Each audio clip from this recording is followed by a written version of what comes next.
Eric Morse makes the move from North Texas to Oklahoma State. They've got 53 commits. Yeah, he brought the cavalry. And, this is a school that was a lot, Mike Gundy, in this house, we don't like Oklahoma State. We don't like Mike Gundy. But anybody that is a fan of football in the state of Oklahoma, you at least have to say he was Oklahoma State football for 2 decades. 100%. And put a lot of guys into the NFL. But he was a guy, whether the transfer portal was going to become a thing, whether NIL was going to become a thing, he likes still trying to do it the old school way, bringing an 18-year-old kid in, helping him develop. And that's the way that he liked to do it. To his detriment, it probably cost him his job. Because a school like Oklahoma State, you need to not just embrace the transfer portal, you need to run to it with open arms. Yeah, you're not going to out-recruit the other schools in your conference. You're not going to out-recruit the other schools in your general geographic area. Right.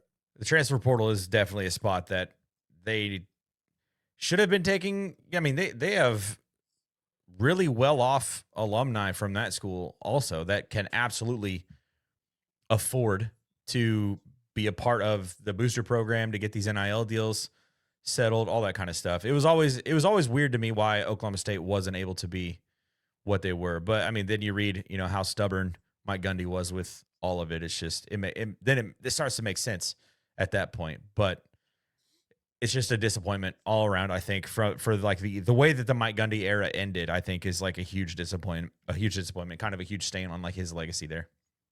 Yeah.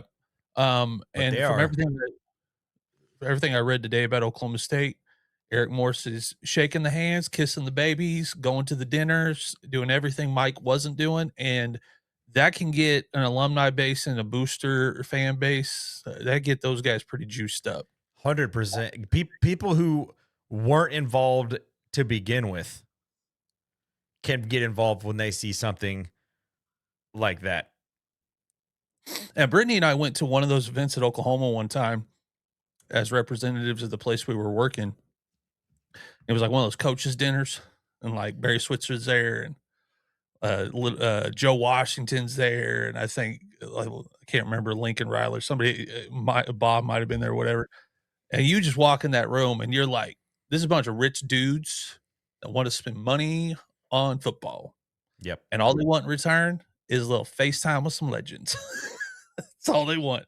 They don't care. They're not trying to control anything. They just want to be able to get the picture and tell their buddies, and they play golf on Saturday. Yeah, I was hanging out with Barry Switzer. So the fact Mike was just not wanting to do that, it's like, dude, it's a small price to pay to get some people to write some checks. Yeah, that's the nature of college football. It's not it. That has always been the case. Like you have always had to meet booster clubs because you need new jerseys, you need new facilities, you need new stuff all the time. So that was always a part of college football. I feel like Mike Gundy just honestly lost not just the art of being the head coach in a college football program, but like the love for it. Like I just think he stopped liking it. Yeah, it was just there to collect a paycheck. Yeah, he kind of just wanted to be a contrarian for the sake of being a contrarian. Like I think he kind of wanted to wear that as a badge of honor of like, like making the comments about, oh, we're not interested in playing Oklahoma, and now they took their ball and went to another conference. We're not going to play him. It's like, Mike, like you need that game a lot more than Oklahoma needs. Oklahoma does not need that game. They got a rival. We don't, and they got a budding rival with Alabama now, so they don't need this game. You though need this game badly. So shout out to Eric Morris. I think they're going to end up figuring out a way to play that game. But 53 commits. He's got a 5-star, 4 4-stars, 48 3-stars. That's a man. Talk about bringing the house with you. That's not all North Texas guys, because North Texas doesn't. It might have had some 3-stars, but there weren't a whole lot of 4 Drew Mestemaker was a 5-star. So, which he will be playing quarterback at Oklahoma State. 100% will be the starting quarterback for the Cowboys in the fall. And, I feel like we were one of the only shows that really talked about North Texas at all because of what Drew Mestemaker and that offense was able to do. If he can do that in the Big 12, he will be in New York City in December. No doubt in Yep. my mind. And it'll be the first time in a while that Oklahoma State has had a quarterback with that type of um, hype behind them. They've had some really good quarterbacks, but they weren't guys that came in where you were like, like Brandon Whedon was an old man by the Dude, time he that's the only name that I can think of I was at trying to think. They quarterback at Oklahoma State. had another guy a couple of years ago, but for the most part, Oklahoma State more known for running backs, wide receivers. Yeah, they've had a And few of those. if you, I mean, A few legends of the game that have come through there. One of them might be the greatest ever at his position. Which when we were riding around at the race in Phoenix, all those guys are from Buffalo, and I said, quick trivia question. Where did Thurman Thomas go to college and who was his backup? And one of them was like, Oklahoma? I was like, nope. Thurman Thomas went to Oklahoma State and his backup was Barry Sanders. So that little 1-2 punch those 2 years that's pretty nice. Yeah. You feel bad for all the defenses that they had to play.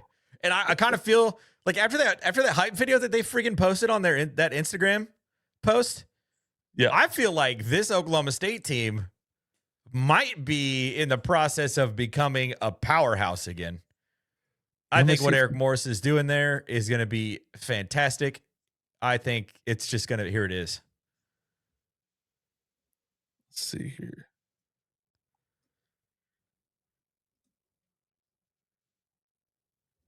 Yeah, they look a little excited to play some football, man. Lifting weights and shoulder pads. Look at that guy. Black. And first of all, if you're watching this and this like you're old man, this makes you cringe, like whatever. I mean, the Oklahoma State needs this so bad. Yeah, I mean, just let them be college kids. Let them have fun. Yeah, I don't think I ever lifted weights in a weight room that was strobe lights and fog machines. But and then again, I never played at a Division I program. I played at a D2 program that was our weight room was in a building that was built during the World War II. So it's like you don't really have that kind of opportunity at some schools. But yeah, when Steve sent us that show or that video, shout out Steve. He didn't even say who he was going to play bass for tonight. He was like going to play bass for some other rock band. He was going to get to play along with him tonight. So shout out to him. That's why he's going to be in town. Brittany and I are going to go watch him play with Shinedown at our NBA arena. I think right after that show, he's going up to Wichita, and he asked if Megan and I wanted to go that one. I was like, that's like a 4-hour drive. We can't quite make that one. But yeah, he sent us that, and I was like, oh my God, Oklahoma State might be something.